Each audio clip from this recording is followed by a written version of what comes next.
ଆଉ ଥରେ ଆରମ୍ଭ କଲେ। ସାର୍ ନମସ୍କାର। ପ୍ରଥମେ ଆପଣଙ୍କର ଟିକେ ପରିଚୟଟା ଟିକେ ଦର୍ଶକଙ୍କୁ ଦିଅନ୍ତୁ। ମୋ ନାଁ ଶିବପ୍ରସାଦ ବେହେରା। ମୁଁ ଭାପୁର ୟୁଜିଏପି ସ୍କୁଲରେ ଶିକ୍ଷକତା କରୁଛି। ଆଜ୍ଞା ବର୍ତ୍ତମାନ ଜନଗଣନା କାର୍ଯ୍ୟରେ ବାଁଳି ଗ୍ରାମରେ ନିୟୋଜିତ। ସାର୍ ଜନଗଣନା ଆମର ଏଇ ଯେଉଁ ଗାଁ ବା ମଫସଲ ଏରିଆରେ ପ୍ରାୟ ଲୋକ ତ ଜାଣିପାରନ୍ତିନି ଜନଗଣନା କ'ଣ, କିନ୍ତୁ ଲୋକ ହିତ ମଧ୍ୟରେ ଜନ ଅର୍ଥ ମଣିଷ, ଗଣନା ଅର୍ଥ ଗଣତି, ଜନଗଣତି। କିନ୍ତୁ ସରକାର ଏବେ ଯେଉଁ ଆମର 35ଟା ବିଷୟ କାଢ଼ିଛନ୍ତି ସେଇ ବିଷୟରେ ଏଥିରେ ଲୋକମାନେ କ'ଣ ଉପକୃତ ହେବେ ନା ସରକାର ଏଥିରେ ଉପକୃତ ହେବେ? ଦେଶର ଉନ୍ନତି ପାଇଁ ଜନଗଣନା କାର୍ଯ୍ୟ କରାଯାଉଛି। ଲୋକଙ୍କ ଅବସ୍ଥା ଜାଣିହେବ ଏବଂ ଦେଶର ଅବସ୍ଥା ଜାଣିହେବ। ଆଜ୍ଞା ଜନଗଣନା ପ୍ରତି 10 ବର୍ଷରେ ଥର ହୁଏ, କିନ୍ତୁ ବର୍ତ୍ତମାନ ଯେହେତୁ କରୋନା ପଡ଼ିଲା 2021 ମସିହାରେ ହେବା କଥା କିନ୍ତୁ ହେଇପାରିଲା ନାହିଁ। ବର୍ତ୍ତମାନ 2011 ହେଉଛି ଆମର ଲାଷ୍ଟ ଜନଗଣନା। ତେଣୁ 2011 ପରେ ବର୍ତ୍ତମାନ 2027ରେ ଜନଗଣନା କରାଯାଉଛି। ଏ ଜନଗଣନା 2ଟି ଫେଜ୍ ରହୁଛି। ଗୋଟିଏ ହେଉଛି ଗୃହ ଗଣନା, ବର୍ତ୍ତମାନ ଯାହା ଚାଲିଛି ସେଇଟା ହେଉଛି ଗୃହ ଗଣନା।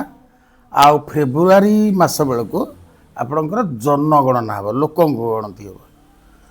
ଏ ଜନଗଣନା କରିବାର ଆଭିମୁଖ୍ୟ ହେଉଛି ଯେ ଆମ ଗାଁରେ କ'ଣ କ'ଣ ସୁବିଧା ଅଛି, ଆଜ୍ଞା କେଉଁଠି ଡ୍ରେନେଜ୍ ସିଷ୍ଟମ୍ ଅଛି ନା ନାହିଁ, ତାପରେ ଆପଣଙ୍କର ପାନୀୟ ଜଳ ଅଛି ନା ନାହିଁ, ପାନୀୟ ଜଳ ରୋଡ଼ ଗମନାଗମନ ସୁବିଧା ଅଛି ନା ନାହିଁ, ଇଏ ସବୁ ଡାଟା ସାରା ଦେଶର ଡାଟା ଭାରତ ସରକାର ନେବେ ଏବଂ ସେହି ଅନୁଯାୟୀ ଦେଶର ଉନ୍ନତି ପାଇଁ ପରବର୍ତ୍ତୀ କ'ଣ କରାଯିବ, କି ପଦକ୍ଷେପ ନିଆଯିବ, କି ଯୋଜନା କରାଯିବ, ଏଇଥିରୁ ହିଁ ହୁଏ।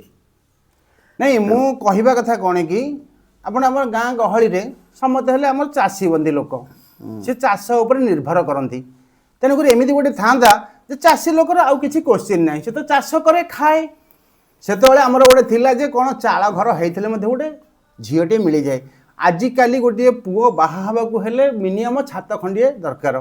ତେଣୁକରି ଛାତ ଖଣ୍ଡିଏ ହେଲେ ଏ ଗାଁରେ କେତେ ଲୋକ ଲୋନ୍ ଅଛନ୍ତି ବ୍ୟାଙ୍କର, ସରକାର କ'ଣ ସେଇ ବିଷୟରେ ପଚାରିଛି କି ଏ କେତେ ଲୋନ୍ ଅଛି ବୋଲି?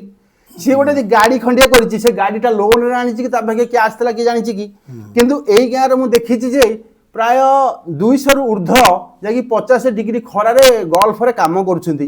ଏମିତି ଟାଇମ୍ ଆସେ ଯେ 2 ବର୍ଷ 3 ବର୍ଷ ପର୍ଯ୍ୟନ୍ତ ନିଜ ଫ୍ୟାମିଲିକି ବି ଦେଖନ୍ତିନି। କିନ୍ତୁ ପ୍ରଥମେ ସରକାର ପଚାରିବାର ଥିଲା ଯେ ଆପଣ ଗଭର୍ଣ୍ଣମେଣ୍ଟ ଏମ୍ପ୍ଲୟି ନା ଜଣେ ଫାର୍ମର, ଜଣେ କୃଷକ। ତାପରେ ସବୁ ଦିଗ ବିଷୟ ପଚାରିଥିଲେ ଗୋଟେ ସୁନ୍ଦର ଲାଗିଥାନ୍ତା।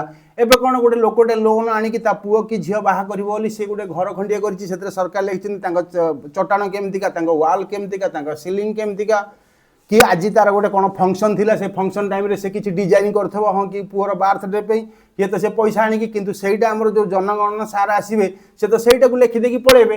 କିନ୍ତୁ ସରକାରଙ୍କ ପାଖରେ ଯାଇକି ପହଞ୍ଚିଗଲା କ'ଣ ନା ଆ ପାଖରେ ଏତିକି ସମ୍ପତ୍ତି ଅଛି, ଏମିତି ଗାଡ଼ି ଅଛି, ଏଇଟା ଅଛି।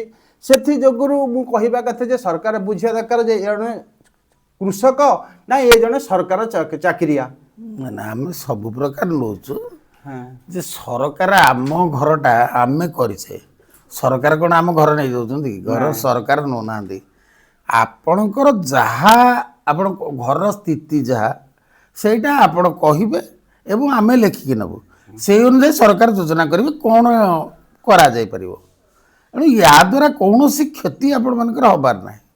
କିଏ ଲୋନ୍ କରିଛି, ଲୋନ୍ କରି ଘର କରିଛି, ତା ଘର କରିଛି, ସିଏ ତାକୁ ରହିବ, ତାକୁ ଉପଭୋଗ ସିଏ କରିବ ନା।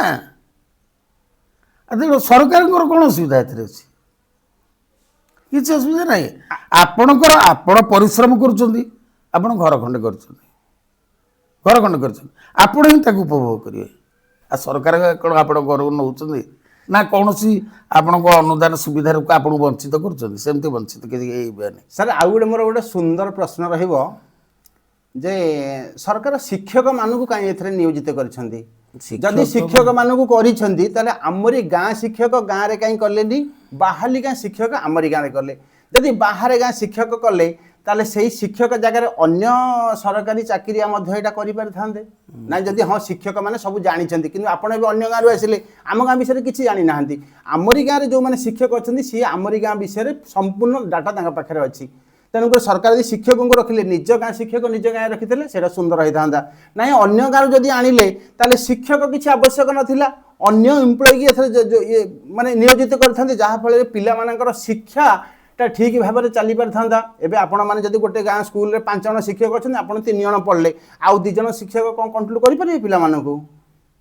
ସରକାରଙ୍କର ସବୁଠାରୁ କର୍ମଚାରୀ ଭିତରେ ଶିକ୍ଷକଙ୍କ ସଂଖ୍ୟା ଅଧିକ ଆଜ୍ଞା ଏବଂ ସେମାନେ ଗାଁ ଗହଳି ପ୍ରତ୍ୟେକ ଗାଁରେ ସ୍କୁଲ ଅଛି। ତେଣୁ ସରକାରଙ୍କ ବେଶୀ କର୍ମଚାରୀ ଅନ୍ୟ ଡିପାର୍ଟମେଣ୍ଟରେ ପାଇବେନି। ତେଣୁ ଶିକ୍ଷା ବିଭାଗ ଶିକ୍ଷକମାନଙ୍କୁ ସେଥିରେ ନିୟୋଜିତ କରାଯାଉଛି। ଶିକ୍ଷକମାନଙ୍କ ବ୍ୟତୀତ ଆଉ କୌଣସି କର୍ମଚାରୀ ଏ କାର୍ଯ୍ୟ କରିବା ପାଇଁ ସକ୍ଷମ ନୁହନ୍ତି।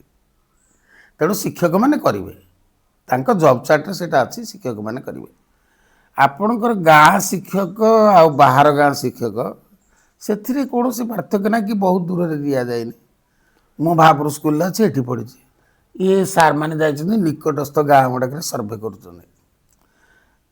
ଗାଁ ଆଉ ବାହାର ଗାଁ ଭିତରେ ଆପଣ ତ ଯାହା ଉତ୍ତର ଦେବେ ଆମେ ତାକୁ ଲେଖିବୁ, ଆମେ ପ୍ରଶ୍ନ ପଚାରିବୁ, ଆପଣ ଉତ୍ତର ଦେବେ ଆଉ ଲେଖିବୁ। ସେଥିରେ ବାହାର ଗାଁ ନିଜ ଗାଁରେ କିଛି ପାର୍ଥକ୍ୟ ନାହିଁ। କ'ଣ ଅସୁବିଧା ଅଛି? ଯେକୌଣସି କର୍ମଚାରୀ ଆସୁଛି କାମ କରୁଛି, ଆଉ ଖରା ତରାରେ କାମ କରୁଛନ୍ତି, ଏଇଟା ହେଉଛି ଗୋଟେ କଷ୍ଟ। କିନ୍ତୁ କାମ କିନ୍ତୁ ତ ଆମର କାହିଁକି ସାର୍ ମୁଁ କହିବା କଥା ଦେଖନ୍ତୁ, ଗୁରୁ ଜଣେ ସେ ଯୁଗେ ଯୁଗେ ପୂଜା ପାଆନ୍ତି। ଏ ବର୍ଷ ମକର ମେଳାକୁ ଆମ ଗାଁକୁ ଜଣେ କୋଳଥଟରେ ଜଣେ ସାର୍ ଆସିଥିଲେ, ମଧୁ ସାରେ। ସିଏ ଆମ ଗାଁର ମାନେ ଅଧାରୁ ଗାଁ ଲାଷ୍ଟକୁ ଆସିବା ପାଇଁ ତାଙ୍କୁ ଲାଗିଲା ଘଣ୍ଟେଟେ। ଗୋଟିଏ ଷ୍ଟେପ୍ରେ ଜଣେ ଯାଇକି ତାଙ୍କ ପାଦ ଧରିକି ମୁଣ୍ଡିଆ ମାରନ୍ତି। ମୁଁ ସେଦିନ ଭାବିଲି, ମୁଁ କହିଲି ମାନେ ଗୁରୁର କେତେ ମହତ୍ଵ ଅଛି, ପୁରା 4 ଯୁଗରେ ସଦାବେଳେ ଗୁରୁମାନେ ପୂଜା ପାଆନ୍ତି। କିନ୍ତୁ ଏବେ ମୁଁ ଗୁରୁଙ୍କୁ ମୁଁ ବି ମାନେ ସଦାବେଳେ ପୂଜା କରେ ବି, ତାଙ୍କୁ ବହୁତ ସମ୍ମାନ ଦିଏ। କିନ୍ତୁ ଦିନକୁ ଦିନ ସାରେ କ'ଣ କି ଏବେ ଦେଖିଲି ଶିକ୍ଷାର ମାନଟା କାହିଁକି ଦିନକୁ ଦିନ ଡାଉନ୍ ହେଇ ଚାଲିଛି। ସେତେବେଳେ ଯେମିତି ପିଲାମାନେ ଗଭର୍ଣ୍ଣମେଣ୍ଟ ସର୍ଭିସ୍ ପାଉଥିଲେ କି ଆମର ସ୍କୁଲରେ ବହୁତ ପିଲା ଫାର୍ଷ୍ଟ କ୍ଲାସ୍ ପାଉଥିଲେ, ଏବେ ଦିନକୁ ଦିନ କାହିଁ ଶିକ୍ଷାର ମାନଟା କମ ହେଇଗଲା। ଦିନକୁ ଦିନ ତ ଯୁଗ ଆଡ଼ଭାନ୍ସ କଲା, ଟ୍ୟୁସନ୍ ବି ଆଡ଼ଭାନ୍ସ କଲା, ଆଉ ପିଲାମାନେ ବି ପୁରା ସବୁଥିରେ ପୁରା ଟେକ୍ନିକାଲ ଉପରେ ବହୁତ ଆଡ଼ଭାନ୍ସ କଲେ, କିନ୍ତୁ ପିଲାଙ୍କର ଏଜୁକେସନ୍ ଉପରେ ସେତେ ଆଡ଼ଭାନ୍ସ କଲାନି। ଯାହାଫଳରେ କି ମୁଁ ଦେଖିଛି ଗୋଟେ ଗୋଟେ ସ୍କୁଲରେ 10th ପିଲାଟା ପଢ଼ୁଥିବ, କିନ୍ତୁ ସେ ସ୍କୁଲ ନାଁଟା ଠିକ୍ ଭାବରେ କ୍ଲିୟର ଭାବରେ ଲେଖିପାରୁନଥିବ। ସେମିତି ବର୍ତ୍ତମାନ ଶିକ୍ଷାର ଉନ୍ନତି ହେଇଛି, କେବେ ଅବନତି ହେଇଛି ବୋଲି କହିପାରିବାନି। କାରଣ ମୁଁ ଯେତେବେଳେ ପାଠ ପଢ଼ୁଥିଲି, ଆମ ଗାଁରୁ ଆମେ 2 ଜଣ ପିଲା ପାଠ ପଢ଼ି ଯାଉଥିଲୁ, ବର୍ତ୍ତମାନ ଆମ ଗାଁରୁ 100 ପିଲା ପାଠ ପଢ଼ି ଯାଉଛନ୍ତି। ତେଣୁ ଶିକ୍ଷାର ଅବନତି ହେଇନି, ଉନ୍ନତି ହେଇଛି। ଆଗରୁ ଝୁମ୍ପୁଡ଼ି ଘରରେ ପାଠ ପଢ଼ା ହେଉଥିଲା, ଇଏ ବହୁତ ପାଠପଢ଼ା ବହୁତ କମ୍ ଥିଲା, ସୀମିତ ଥିଲା। ବର୍ତ୍ତମାନ ଶିକ୍ଷାର ଏତେ ପ୍ରସାର ହେଇଛି, ଆଗରୁ ବେଷ୍ଟେଣ୍ଟ